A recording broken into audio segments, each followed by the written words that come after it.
I find it very interesting that St. Mark is telling us the story of the martyrdom of St. John the Baptist by way of a flashback.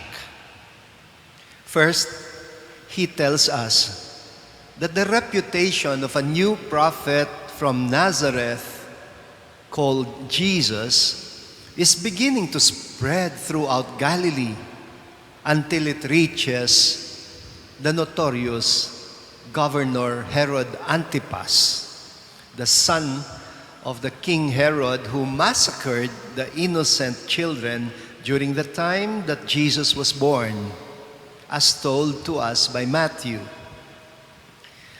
See, this family has a track record of being a whole bunch of murderers.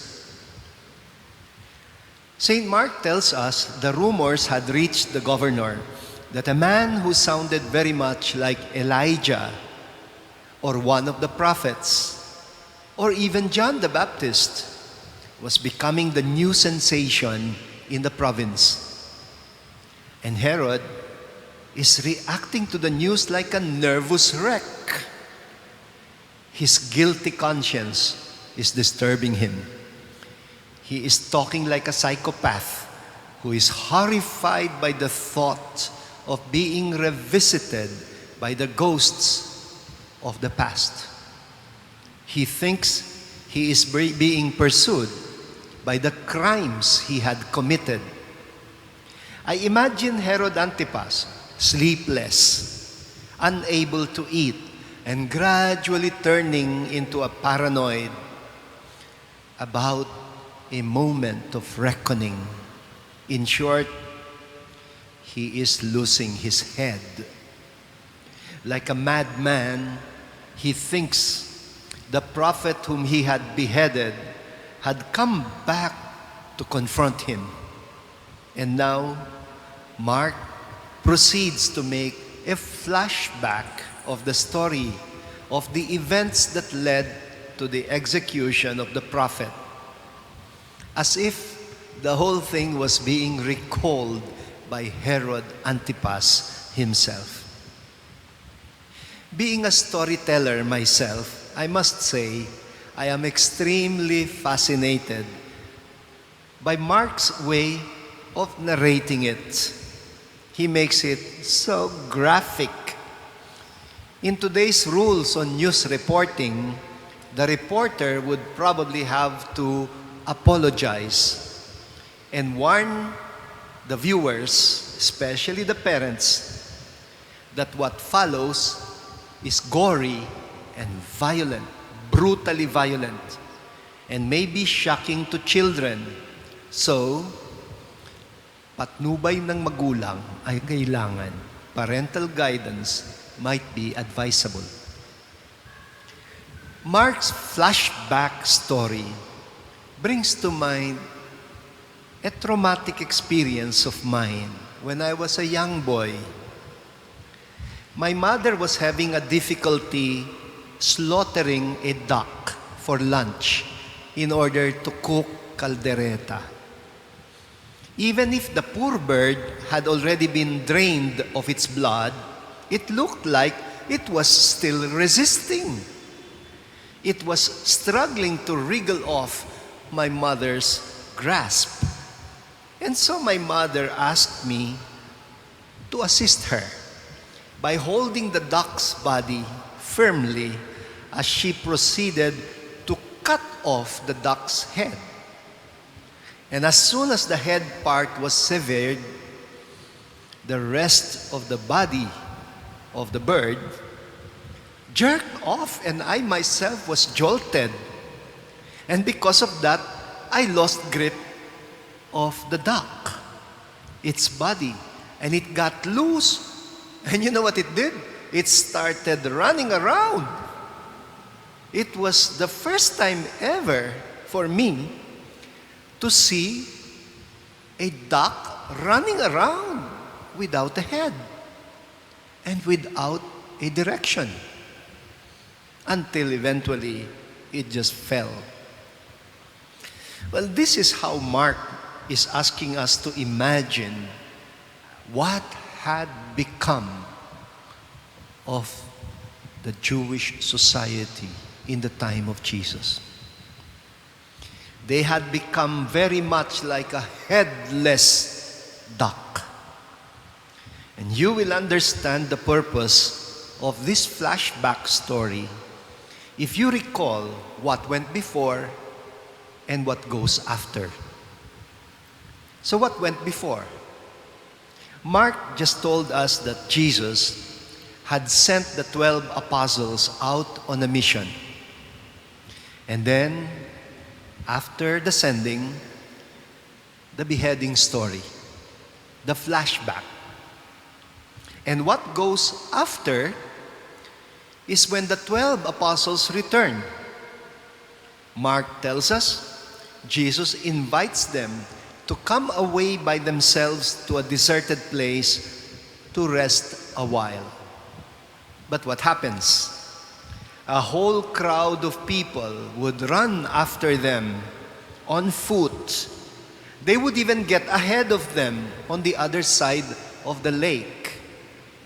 And Mark would tell us, when Jesus disembarks, he is moved with compassion at the sight of the crowd that had been following him because they were, and listen to how he describes them. They were like sheep without a shepherd. When you hear that, then you can see the connection with the earlier story. Like sheep without a shepherd, like a body without a head. It is the reason why he is narrating the story this way. In English, they would call this a parody, a style of writing with a deliberate exaggeration for comic effect. And take note what Mark is doing. He is caricaturing all his characters as figuratively headless, all of them. Start with Herod, the governor himself. He behaves like a lame duck leader. He does what he does not because he really wants it, but because of political pressure. And in a state of intoxication, he makes a promise to give the dancing girl whatever she asked for. What do you call that? Headless. Next, you have the dancing girl herself, another headless character. She does not even know what to wish for. And she runs to the mother like a robot. And the mother says, ask for the head of John the Baptist. And like an automaton, she goes and asks for it casually. I want the head of John the Baptist. And then you have Herodias. Well, you might say this woman is headless in a different way. What she has is not a human head, but a serpent's head. She is every bit scheming, manipulative, and murderous. Di pa tapos. You still have other characters in the story. Mark mentions about the audience, the visitors, the guests of the king, the courtiers, the military officers, and the leading men of Galilee. All of them portrayed as headless in the sense that they are nameless and faceless. They are just there like a stupid audience laughing at stupid jokes. They are like a chorus in a Greek drama. Chuwariwap. They are just there in the background, totally mindless of the disgusting sight of the prophet's head served like food on a silver platter. But they go on with the partying anyway. They don't mind. Finally, you still have the executioners who are dispatched. They are also headless. They just implement orders, no questions asked. But they make sure they cover their faces. They are no different from the modern day death squads who carry out extrajudicial killings around us, who also cover their heads. So what is the point in the story? Mark is portraying to us the whole Galilean society as a headless society, like a decapitated duck running with no direction. Why? Because they would not allow God to lead them. Because they would not allow God to be their head.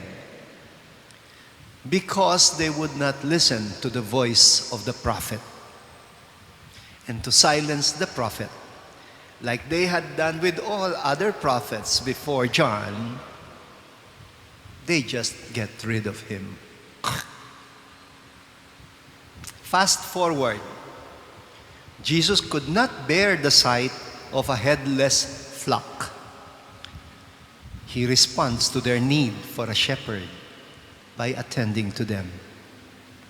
He preaches to them. He heals their sick. And later, He multiplies the 5 loaves and 2 fish in order to feed them. Mark is suggesting to us that Jesus is now filling in the vacuum of leadership in the community left behind by John.